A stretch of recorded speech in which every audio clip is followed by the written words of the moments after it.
السلام علیکم ورحمۃ اللہ وبرکاتہ۔ ان الحمد للہ والصلاۃ والسلام علی رسول اللہ، اما بعد۔ محترم ناظرین کرام اور عزیز طلبہ، شرح العقیدہ الواسطیہ کے درس میں آپ کا خیر مقدم ہے۔ ایمانیات کی بات چل رہی ہے۔ آج کے درس میں ایمان بالرسل کے تعلق سے مؤلف نے جو شرح کی ہے اس کے بارے میں پڑھیں گے۔ چنانچہ مؤلف کہتے ہیں والرسل جمع رسول، رسل رسول کی جمع ہے۔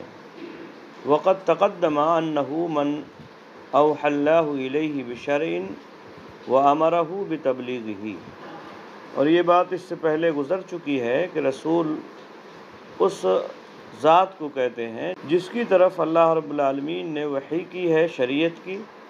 اور اسے تبلیغ کا حکم دیا ہے۔ لیکن اس سے پہلے جو رسول کی تعریف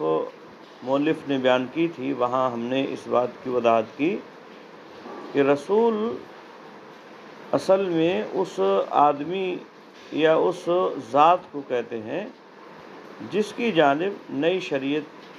کی وحی کی گئی ہو اللہ رب العالمین کی جانب سے، اور اس کو تبلیغ کا حکم دیا گیا ہو۔ جبکہ نبی پرانی شریعت کی ایک طرح سے تبلیغ کا حکم دے کر بھیجا جاتا ہے، اسے نئی شریعت نہیں دی جاتی ہے۔ تبلیغ کا البتہ اسے حکم ہوتا ہے، بعض احکامات کی تشریح وہ البتہ اس کے ذمہ ہوا کرتی ہے۔ بہرحال جہاں مؤلف نے نبی اور رسول کے درمیان میں فرق کیا ہے، وہاں ہم نے اس بات کی وضاحت کر دی تھی، پیچھے درس میں اس بات کو آپ لوگ دیکھ سکتے ہیں۔ اس کے بعد مؤلف کہتے ہیں وَعَلَيْنَا أَن نُؤْمِنَ تَفْصِيلًا بِمَنْ سَمَّى اللَّهُ فِي كِتَابِهِ مِنْهُمْ وَهُمْ 25 ذَكَرَهُمْ الشَّاعِرُ فِي قَوْلِهِ، کہتے ہیں ہمارے اوپر تفصیل کے ساتھ ایمان لانا واجب ہے ان انبیاء پر، ان رسولوں پر جن کا نام اللہ رب العالمین نے اپنی کتاب میں لیا ہے، اور وہ 25 انبیاء ہیں جن کا ذکر شاعر نے اپنے اس شعر میں کیا ہے۔ شاعر کہتا ہے فی تلک حجتنا منہم 8 من بعد 10 ویبقى 7 وهم ادریس ہود شعیب صالح وکذا ذو الکفل آدم بالمختار قد ختموا۔ اس شعر میں شاعر نے تضمین کرتے ہوئے فرمایا فی تلک حجتنا میں ان میں سے 10 کے بعد 8 یعنی 18 کا ذکر ہے، اور 7 ان میں سے باقی بچتے ہیں،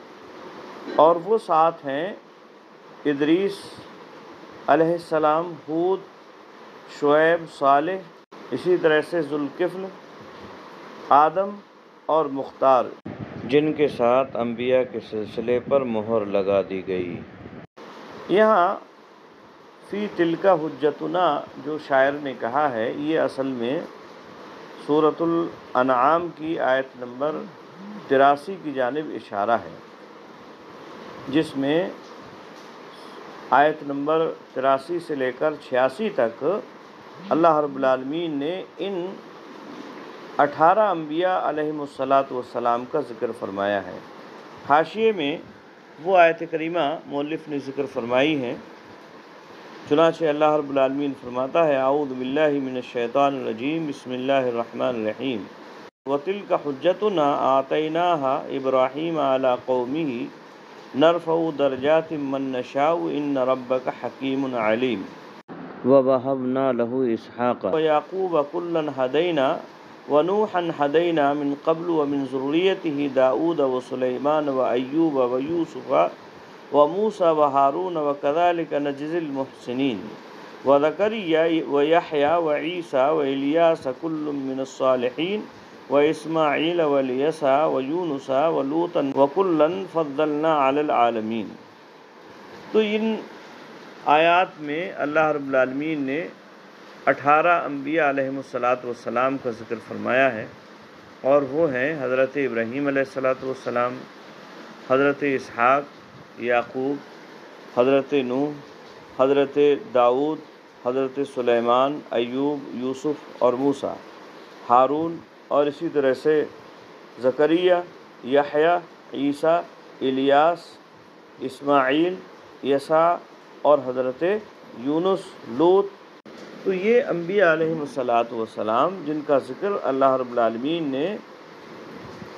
ان آیات کے اندر کیا ہے، یہ 18 ہیں۔ تو شاعر کا اشارہ جو اس نے کہا ہے فی تلک حجتنا منہم ثمانیۃ من بعد عشر ویبق سبعۃ وہم، یعنی اس شعر کے اندر جو شاعر نے اشارہ کیا ہے یہی آیات ہیں۔ تو اس میں جو ہے 18 کا ذکر شاعر یہ کہتا ہے کہ تلک حجتنا میں 18 انبیاء علیہم الصلاۃ والسلام کا ذکر ہے، اور 25 میں سے 7 انبیاء علیہم الصلاۃ والسلام بچ جاتے ہیں، اور وہ 7 ہیں حضرت ادریس، حضرت ہود، حضرت شعیب، صالح، ذوالکفل اور آدم اور مختار، جن کے ذریعے سے انبیاء کا اختتام کیا گیا۔ مختار سے مراد نبی اکرم صلی اللہ علیہ وسلم ہیں، جو کہ تمام انبیاء علیہم الصلاۃ والسلام میں سے اللہ رب العالمین کے منتخب کردہ ہیں، سب سے زیادہ افضل اور بہتر نبی ہیں۔ تو یہ جو ہیں اس طرح سے 25 انبیاء علیہم الصلاۃ والسلام ہو جاتے ہیں۔ ان انبیاء کے نام کے ساتھ ہمیں ایمان لانا ہے تفصیلی طور پر کہ یہ اللہ رب العالمین کے نبی ہیں، رسول ہیں، اپنے بندوں کی رہنمائی کے لیے اللہ رب العالمین نے ان کو اس روئے زمین پر نبی یا رسول بنا کر بھیجا۔ رہی بات ان انبیاء علیہم الصلاۃ والسلام کے علاوہ جو دیگر انبیاء ہیں یا دیگر رسول ہیں ان پر ایمان لانے کی، تو اس کے تعلق سے مؤلف کہتے ہیں وَأَمَّا مَنْ عَدَا هَؤُلَاءِ مِنَ الرُّسُلِ وَالْأَنْبِيَاءِ، اور جو ان کے علاوہ رسول یا اسی طرح سے انبیاء علیہم الصلاۃ والسلام میں سے ہیں، فَنُؤْمِنُ بِهِمْ إِجْمَالًا، تو ہم ان پر اجمالی اعتبار سے ایمان لاتے ہیں، عَلَى مَعْنَى الْاعْتِقَادِ بِنُبُوَّتِهِمْ وَرِسَالَاتِهِمْ، اس معنی کر کے کہ ہم ان کی نبوت اور رسالت پر اعتقاد رکھتے ہیں، دون ان نکلف انفسنا البحث عن عدتهم، بغیر اس کے کہ ہم اپنے آپ کو تھکائیں ان کے تعداد کی بحث میں کہ ان کی تعداد کتنی تھی، واسمائہم، یا اسی طرح سے ان کے نام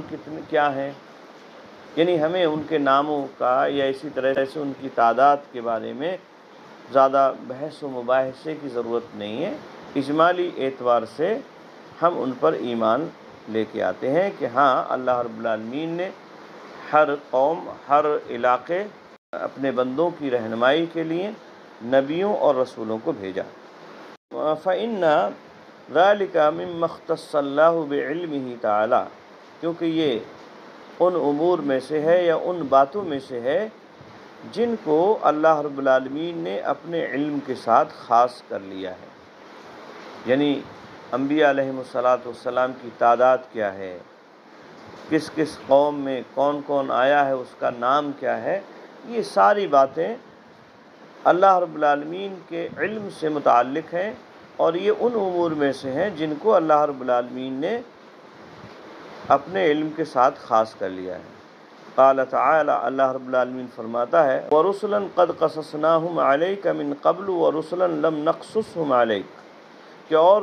بعض رسول جن کا تذکرہ ہم نے آپ کے سامنے کیا ہے، اور بعض ایسے بھی ہیں جن کا تذکرہ ہم نے آپ سے نہیں کیا ہے، یعنی بہت سارے ایسے انبیاء اور رسول ہیں جن کا تذکرہ اللہ رب العالمین نے نبی اکرم صلی اللہ علیہ وسلم سے نہیں کیا ہے، قرآن مجید میں ان کا ذکر نہیں ہے، وہ اللہ رب العالمین کے علم کے ساتھ ہیں، اور وہ اللہ رب العالمین جانتا ہے ان کی تعداد کیا ہے یا ان کے نام کیا ہیں۔ اس لیے ہمیں ان کی تعداد یا ان کے ناموں میں پڑھ کر اپنی وقت کو ضائع نہیں کرنا ہے یا ان کے پیچھے ہمیں نہیں پڑنا ہے۔ آگے کہتے ہیں مؤلف وَيَجِبُ الْإِيمَانُ بِأَنَّهُمْ بَلَّغُوا جَمِيعَ مَا أُرْسِلُوا بِهِ عَلَى مَا أَمَرَهُمُ اللَّهُ عَزَّ وَجَلَّ، اور واجب ہے اس بات پر ایمان لانا کہ ان نبیوں نے پہنچا دیا وہ تمام معاملات یا تمام احکامات جن کو دے کر وہ بھیجے گئے۔ وَيَجِبُ الْإِيمَانُ، واجب ہے ایمان لانا، بِأَنَّهُمْ بَلَّغُوا، اس بات پر کہ انہوں نے پہنچا دیا، جَمِيعَ مَا أُرْسِلُوا بِهِ، وہ تمام چیزیں جس کو لے کر وہ بھیجے گئے، عَلَى مَا أَمَرَهُمُ اللَّهُ، اس طرح سے جیسا کہ اللہ رب العالمین نے ان کو حکم دیا تھا، یعنی جس طرح سے اللہ رب العالمین نے انبیاء علیہ السلام کو حکم دیا تھا، احکام ان کو بتلائے تھے، ویسے ہی بغیر کسی کمی اور زیادتی کے انہوں نے اللہ رب العالمین کے احکام اس کے بندوں تک پہنچا دیے ہیں۔ اس بات پر ہمیں ایمان لانا لازم اور ضروری ہے، اس میں ذرہ برابر بھی انہوں نے کوتاہی نہیں کی۔ وَبَيَّنُوهُ بِيَانًا لَا يَسَعُ أَحَدًا مِمَّنْ أُرْسِلُوا إِلَيْهِمْ جَهَلُهُ، اور انہوں نے اس کو بیان کر دیا ہے اس طور پر کہ جن کی جانب وہ بھیجے گئے تھے، مِمَّنْ أُرْسِلُوا إِلَيْهِ جَهَلُهُ، جس کی جانب وہ بھیجے گئے تھے ان میں سے کسی کے لیے طاقت نہیں ہے کہ وہ ان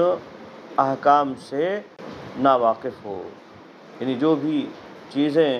اللہ رب العالمین نے ان کو وحی کی تھیں وہ ساری کی ساری چیزیں انہوں نے واضح طور پر بیان کر دی ہیں، اور کوئی بھی چیز ایسی نہیں چھوڑی ہے جس کو انہوں نے واضح نہ کیا ہو،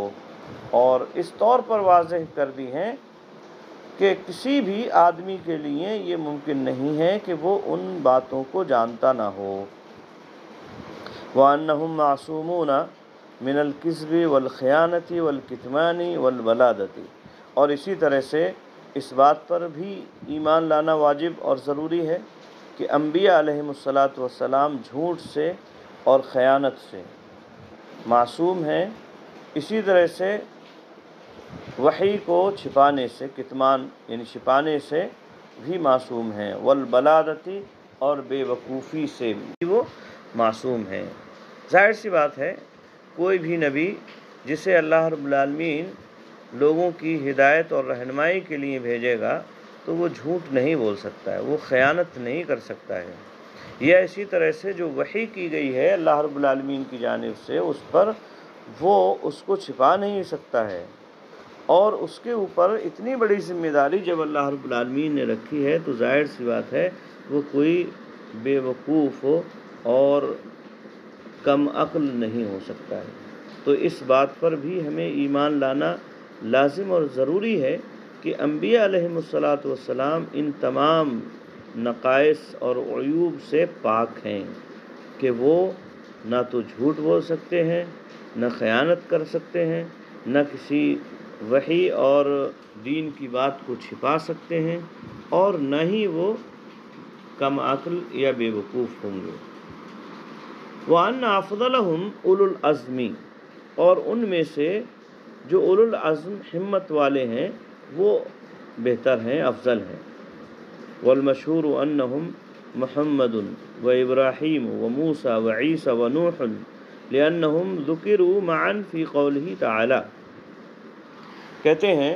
مؤلف کہ ان میں اولو العزم سب سے افضل ہیں، اور مشہور بات یہ ہے کہ یہ اولو العزم یہ ہیں، یعنی محمد صلی اللہ علیہ وسلم، ابراہیم علیہ السلام، موسیٰ، عیسیٰ و نوح، اور نوح علیہ السلام۔ لِأَنَّهُمْ ذُكِرُوا مَعًا فِي قَوْلِهِ تَعَالَى، کیونکہ ان تمام کا ذکر ایک ساتھ کیا گیا ہے اللہ رب العالمین کے اس قول میں۔ چنانچہ اللہ رب العالمین فرماتا ہے وَإِذْ أَخَذْنَا مِنَ النَّبِيِّينَ مِيثَاقَهُمْ وَمِنْكَ وَمِن نُوحٍ وَإِبْرَاهِيمَ وَعِيسَىٰ ابْنِ مَرْيَمَ، کہ جب کہ ہم نے نبیوں سے عہد و پیمان لیا، اور آپ سے، نوح علیہ السلام سے، ابراہیم، موسیٰ اور عیسیٰ ابن مریم سے۔ تو یہاں ان 5 انبیاء کا یعنی نبی اکرم صلی اللہ علیہ وسلم کا، حضرت نوح، حضرت ابراہیم، موسیٰ اور عیسیٰ علیہم السلام کا ایک ساتھ ذکر کیا گیا ہے۔ اس سے یہ بات سمجھ میں آتی ہے کہ یہ اولو العزم پیغمبر ہیں جو دیگر انبیاء علیہم السلام کے مقابلے میں افضل ہیں۔ اسی طرح سے ایک دوسری آیت میں اللہ رب العالمین فرماتا ہے شرع لکم من الدین ما وصی بہ نوحا والذی اوحینا الیک وما وصینا بہ ابراہیم وموسیٰ وعیسیٰ ان اقیموا الدین ولا تتفرقوا فیہ۔ اس آیت کریمہ میں بھی یہی بات ہے، انہی انبیاء علیہم السلام کا ذکر کیا گیا۔ چنانچہ اللہ رب العالمین فرماتا ہے یعنی اللہ رب العالمین نے اس دین کو تمہارے لیے مشروع قرار دیا ہے جس کی وصیت نوح علیہ السلام کی طرف کی تھی، اور جس کی وصیت ہم نے آپ کی طرف اور اسی طرح سے ہم نے ابراہیم، موسیٰ، عیسیٰ کی جانب کی کہ دین کو قائم کریں اور اختلاف نہ کریں، فرقوں میں نہ بٹ جائیں، اور اس میں فرقوں میں نہ بٹ جائیں۔ تو یہ ہے انبیاء علیہم السلام پر ایمان کا معنی اور مطلب۔ اس طرح سے ہم سارے لوگوں کو ایمان لانا لازم اور ضروری ہے۔ انبیاء پر ایمان سے متعلق مختصر سی بات مؤلف رحمہ اللہ نے بیان فرمائی ہے۔ امید ہے بات سمجھ میں آئی ہوگی۔ السلام علیکم ورحمۃ اللہ وبرکاتہ۔